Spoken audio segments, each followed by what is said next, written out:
Hey everybody, it's Boba. Today I want to talk about a show called Lego Monkey Kid. Now before you complain, that's a kid's show, you're an adult, I'll challenge you to stay and listen.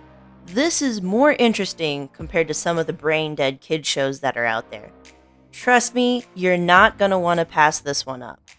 Before we get into that though, please like, comment, and subscribe. Our goal is 100 subscribers and I want you to be part of that. Now, let's grab our tea and begin. Lego Monkey Kid is a show about a young boy named MK who lives in Megapolis.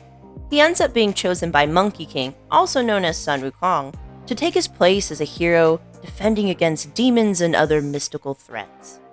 Unlike previous Lego shows, this one is highly based off of classic Chinese literature and culture. At first, the show relies on the over-the-top goofy humor, which I'm not a big fan of.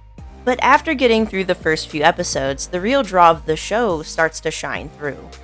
There are no clear-cut good and evil characters. Each character has their flaws and makes them pretty relatable.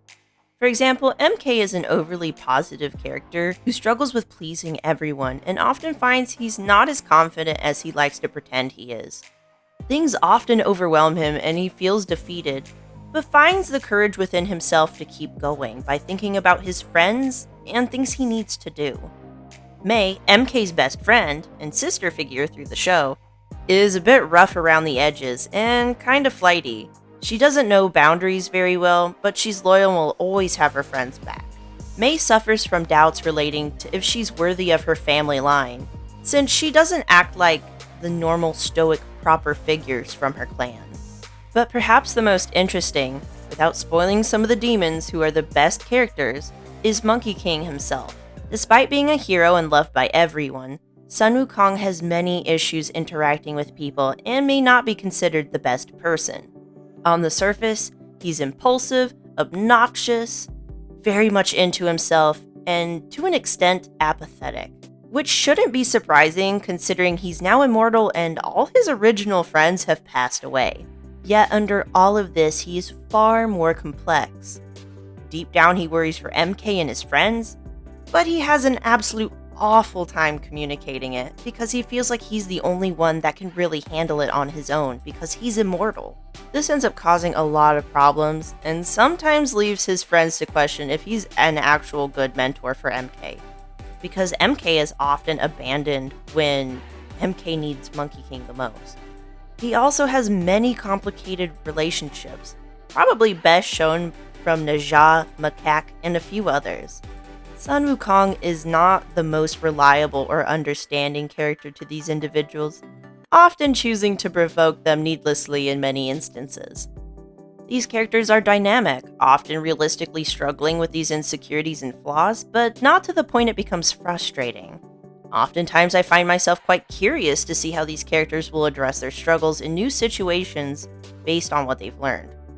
Another thing I really appreciate this show is how curious it was able to make me about Chinese culture.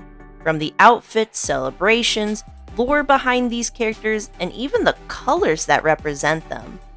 Things like Sun Wukong's makeup from the episode in Lantern City, the history of Naja, and what's going on with him in this Lotus theme, what the history was behind the Dragon of the East in Sun Wukong. There are a lot of other things like how periods of time affect outfits and colors for each character, but that's for a different time. Now, I don't want to go spoil anything.